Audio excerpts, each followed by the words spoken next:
We will be demonstrating processing HL7 messages processed into JSON, from JSON into mapping tables into a proper and validated FHIR bundle, and migrating the bundles into the FHIR server database of your choice that meets the FHIR requirements. All this done with a few clicks of a mouse, and the rest of the process handled by Spark, Java, Spring Boot, Hibernate processes with sophisticated internalized table handling to assure that proper data is being loaded into the proper bundle columns. Just getting a bundle to load into FHIR does not assure the correct data gets loaded. BDR assures this. First, we are viewing the HL7 messages to be ingested into a FHIR repository. Here we can see the numerous message types contained in an HL7 message. Now we are viewing to validate that the FHIR repository we will be populating is empty. The main tables we are showing are the version, containing the blob, JSON data, linkage, string and version tables. Next we will invoke the process to ingest HL7 into a FHIR repository. We first select the data at rest HL7 input file.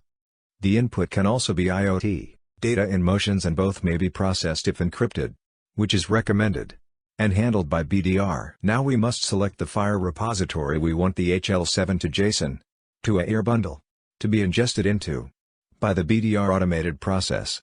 With the HL7 to FHIR process completed, we refresh what was an empty FHIR repository and are first viewing the version table.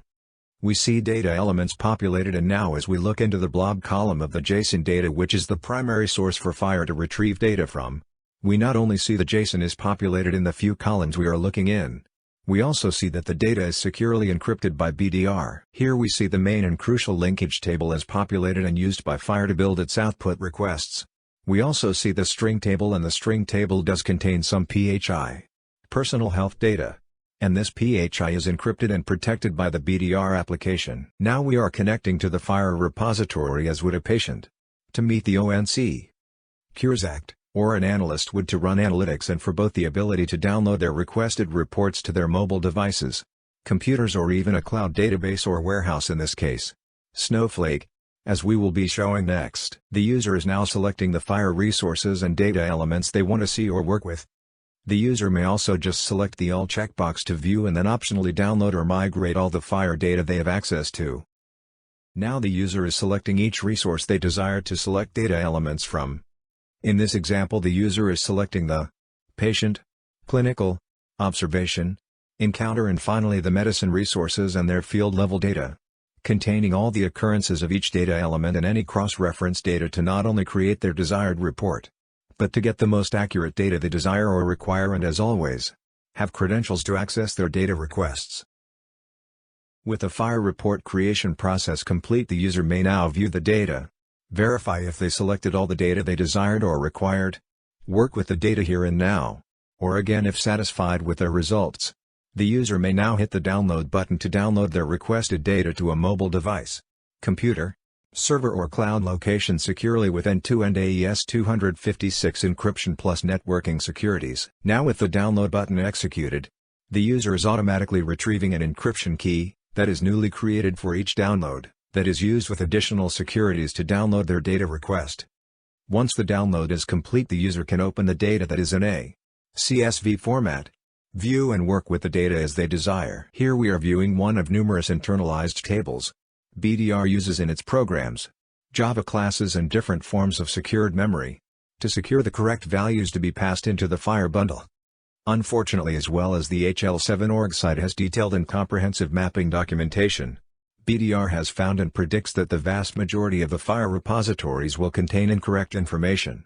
Even after 1 to 3 years of developing applications and processes to ingest healthcare data into FHIR. Now with the proper credentials and security access, the user can take the same data in their report, which has been stored in an encryption format, may select the report to database icon.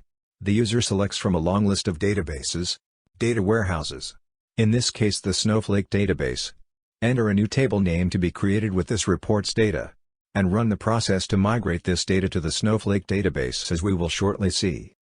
With the process to migrate the report data to the Snowflake data warehouse completed, we can refresh the Snowflake database, look at the new table name we created, and see that the report data has been populated, though as I said, see, it is encrypted by BDR and can also be encrypted again by Snowflake for double protection. Knowing that a project to ingest a healthcare company's data into a FHIR repository without an application like BDR will take years, and we do not believe there is another application that can deliver in days to weeks as BDR does to build a FHIR repository.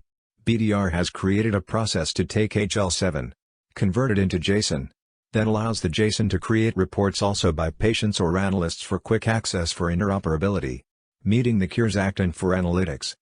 Here we are viewing the JSON results, securely encrypted after the HL7 to JSON process is completed. Just as the user selected the FHIR repository to create a report, the user is now selecting a JSON file created by BDR, selecting the fields they desire or need to report on or an analyst requests for analytics. The BDR app handles the secured encryption to establish the report, as we will see soon. This allows for the quick need to better care for patients and interoperability with other healthcare professionals. With the process to report from the JSON files completed, we are viewing the report of the user requested data on the screen. As with the FHIR process, this data may be downloaded to the user or the user may migrate this data as shown earlier. Lastly, we are showing that BDR has a graphical interface for the DBAs or BDR administrators to establish the patients' and other users' credentials for access to the FHIR, HL7, or JSON data and what the user is allowed to do with the data and what processes the users can run. Two-factor authentication is also built in the BDR application. It might be no company has yet mastered the complexities of healthcare data that are not apparent in the documentation.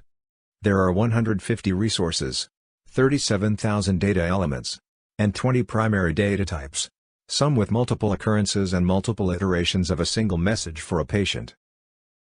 When constructing a bundle from HL7/JSON for ingestion into FHIR, the slightest flaw in code will cause your FHIR server to be comprised with incorrect data. This development process will take years, no matter how many technicians are assigned, and perhaps be so full of errors that the results will be unusable. We have architected a solution that is tested and ready today for the primary resources and will be complete with all resources by the end of March 2022. Call 847-440-4439 for more information.